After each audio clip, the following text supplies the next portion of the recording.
Hey, good afternoon, everyone. I am totally excited to share this information with you because it's going to blow your mind.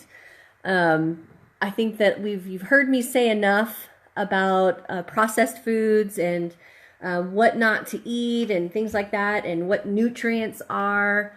I just recently did a Facebook Live on what a nutrient is, and if you haven't watched it, I highly recommend that you take a look at that because it's super important to understand what nutrition and nutrients are and what they do in your body and what components you need to have in your body in order to you really give your body what it needs. Hey Raul, hey Monique, thanks for watching. So today we're talking about nutrition labels. I want you to be able to see that up there. You can see right there it says serving size, right? A 2-ounce serving. This is actually a pasta label that I printed out, and I wanted you to kind of get an idea of what and how arbitrary the labeling is on packaged foods. And then I'm going to go into a little bit about what's recommended for you to be able to get the right caloric intake and what's recommended by the Institute of Medicine. So I think this will be great information. Hey Glenn, hey Dwayne. So this particular label talks about a 2-ounce serving of pasta. And if you were looking at a spaghetti and you wanted to have spaghetti tonight, you might even see one of these little tools. Everyone probably has one in your drawer and you don't even know why. This little spot right here is a hole for you to be able to put the amount of pasta, which is the not recommended, but the typical serving. Not recommended, but typical serving listed on this piece of paper. So you would put your dry pasta, long pasta would go right in there, and that would be considered 1 serving. And when it's cooked, this filled would be the official serving size of that pasta, okay? So who comes up with this stuff, right? I mean, this is really crazy information. Hey, Mark, thanks for watching. If you can hear me okay and you're watching me live, drop a 1 in the comments for me so I know that you can hear me and all is well. Hey, Leon, how are you? So we're going to be talking a little bit about where the serving size information comes from, what it's about, and why it's crazy and actually doesn't even give you the information or the caloric intake that you need for the day. So I just wanted to run this by you, and I would love your feedback. So again, if you're watching live, drop a 1 in the comments for me so I know you can hear me and all is well. And if you're watching the replay, just put #replay. And if you want to know where I got this information from, I can send it to you private message. Okay, so the serving size definition and tips. Thank you so much for the likes. I appreciate that. Thanks, thanks, thanks. Hey, Vicky. Love it when my high school friends are on. So what is the serving size? So the NLEA, which is the Nutritional Labeling and Education Act, NLEA. It was founded in 1991 based on a number of surveys and historical reports that were done back in the 70s and also in the 80s to come up with what a person typically eats. So not what you're supposed to eat or what's recommended for you to eat, but what a person typically eats. So here's the definition of the NLEA, and that is what's on this nutrition label. The NLEA, which is what's required to be on here, and how the NLEA came about. So the amount of food that is generally consumed by one person during a single eating occasion. The U.S. FDA provides guidelines to food manufacturers for calculating correct serving size. But a healthy eater, get this, a healthy eater should use different serving size guidelines to decide how much food to eat to reach and maintain a healthy weight. So does that annoy any of you? So here we have what's on this labeling, and if you're like me and you're really conscious about what kind of things you want to put in your body, you want to know what kind of serving sizes you're supposed to eat, and if you are really trying hard to just stay right into the suggested serving size on a box of food, This is not actually what you're supposed to eat. This is an arbitrary thing that the FDA came up with. Again, I would be happy to send you this information. Hey, Haley, so that you can decide for yourself and just take this information. Hey, Mallory. So take this information and go with it, okay? So we have the NLEA. Then we get down to what is you're supposed to eat, right? So many healthy eaters assume that the serving size listed on the nutrition facts is the amount of food that you're supposed to eat. That is so wrong. That assumption, the saying that the serving size listed on the food package is not the recommended serving. So they're posting and putting something on a label that is not recommended. It's just what people typically eat, and that's the law. So that's how the FDA and the food manufacturers have put together what legally they have to put on this packaging, which is really crazy. Again, this packaging right here, this suggested serving size, this is arbitrary. According to the NLEA, serving size must be based on the amount we typically eat and not the amount of food that we should eat. So how do food manufacturers know how much of their product we typically eat? And they are required to use a standard guideline called the reference amount customarily consumed, or the RACC, customarily consumed. So raise your hand and put a hand up if you're at the movie theater and you're eating a bag of popcorn and you're mindlessly consuming that product without even thinking about the serving size. Put a hand up, because I know I do, right? And calculate that serving size. So this is, again, something that's customarily consumed. So these reference amounts, the RACC, were developed by the FDA after years of studying eating behavior. But as you might imagine, the amount of food we typically eat has changed over time. In many cases, we are eating larger portions of food, like bagels, soft drinks, etc., and the way that the FDA determines what a serving size can change as well. So over time, when these studies started, the RACC was derived from a study done in 1978 and again in 1988. So over that time, a customarily consumed product in 1978 is far different than in 1988. And my guess is they've probably done another survey to find out how much everyone is eating. And so this arbitrary, customarily consumed and typically eaten in one sitting, that's where you get this labeling from. Does that annoy anyone? That makes me crazy, especially when I'm trying to eat right. And I just know if you are, you're going to want to know what to do next, right? Hey, Jenna. Hey, Lonnie. So here's what it says. More serving size definitions. So if you're trying to eat a healthy diet and you're trying to slim down, it's helpful to understand the difference between the different serving size definitions.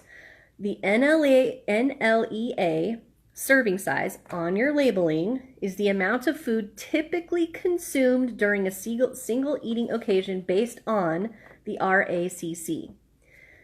The serving size is listed on the nutrition facts label. So the recommended serving size is the amount of food that you should eat as determined by various health organizations.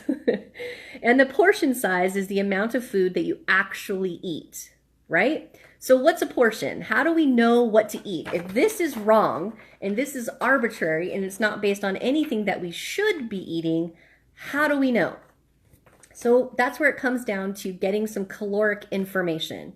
You can go to several different websites and just go to a calculator for calories and find out what you would need in order to drop your weight if that's what your goal is, or to maintain your weight, and how many calories you would need in a day.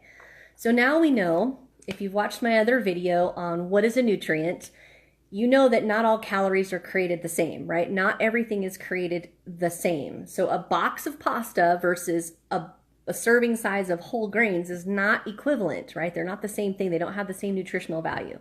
So let's look at calories. And that's what this article says here. It says, so to determine what a recommended serving size is to guide your decisions, find out how many calories you need. So I found a website. just went to healthline.com for a calorie calculator to find out my weight. I'm a female, what my height and weight are, and how many calories I would need to consume to lose weight or lose weight fast. Okay, so with a 2,000 calorie diet, that's the to maintain where I'm at, I would need to consume 2,100 calories a day.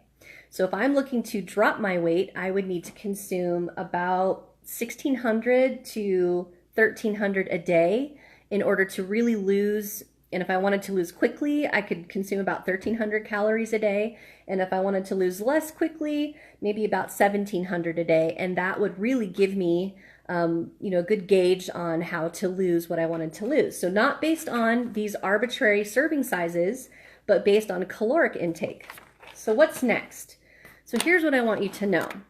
You heard and if you haven't seen it, again, a little fuel for your brain here. Nutrients are an important part of how your body functions, and it's not going to drop any weight if you're not getting the proper nutrients. So I won't go in that again today about what nutrients are and what they need, but I'm going to tell you about some recommended percentages of different types of foods calorically that you need to have every day in order to drop some weight and have an appropriate serving size of something. So, caloric intake for weight loss. What should we eat? Okay, you're with me? If you can hear me, okay, hey Ed, hey Taylor, hey Brian. If you guys are hearing me and this is good information for you, I'd love it if you would drop some hearts and likes in the comments there. Let me know that you're watching this live by pressing number 1 and just throw it in the comments. If you have questions, I will do my best to answer them or at least lead you to where I found this information. So the Institute of Medicine recommends that you have, for me, if I consumed between, say, 1,200 and 1,600 calories a day, then I would drop weight, but I would also want to do it properly and eat a good kind of carbohydrates, good proteins, and good fats. We have to have all 3 of those in order for our body to function properly. So don't drop carbs completely, guys. That's so bad for you. You have to have carbohydrates, and let me tell you why. Here, hang on a second. So the Institute of Medicine recommends that you get 45 to 65% calories, right? 45 to 1,200, 65% to 1,600 per day of carbs per day, and that's 4 calories per gram. So they're recommending 135 grams to 195 grams per day of carbohydrates in order to drop weight. If you're consuming more than that, if you can see that, okay. If you're consuming more than that, then you're going to probably maintain or gain weight. For proteins, they recommend between 10 to 35% of your overall calories be in proteins. So that's 60 to 80 grams a day, and that's roughly 4 calories per gram. And then a total of 20% of your total caloric intake be in healthy fats. So I want to tell you what those are so that you can really gauge what that looks like. So we know that proteins are amino acids, right? And they're there for us to be able to build muscle, for our tissues to reconstruct properly. Proteins are essential part of our diet, but it's not the only thing that we need to have. So if 10 to 35% or 60 to 80 grams per day, you want to get some quality protein in there. And what's a quality protein? So if you're eating clean or you're trying to eat cleaner, the more organic product that you can buy, or stick with plants. Plants have so much protein in it. Spinach alone has a tremendous amount of protein. If you're still eating meats and things like that, try and get as clean a meat as you can. I would recommend, if you're going to stick with meats, that you get, like, say, maybe organic chicken or not farm raised, but wild salmon, things like that, beans, legumes, nuts, plants, eggs. Those are all great sources of good, clean protein. And your body needs those amino acids every day to be able to sustain itself. And we have our carbohydrates. I lost my little card here. Hang on a second. So we need those micronutrients from vitamins and minerals, but we need our carbs. Where did my card go? Sorry, give me a second, guys. So you need carbs and you need good fats. So fats are lipids, and we need to have 40% of our caloric intake in fats. So that's 30% roughly, and that's about 40 grams of good fats at a time or during the day.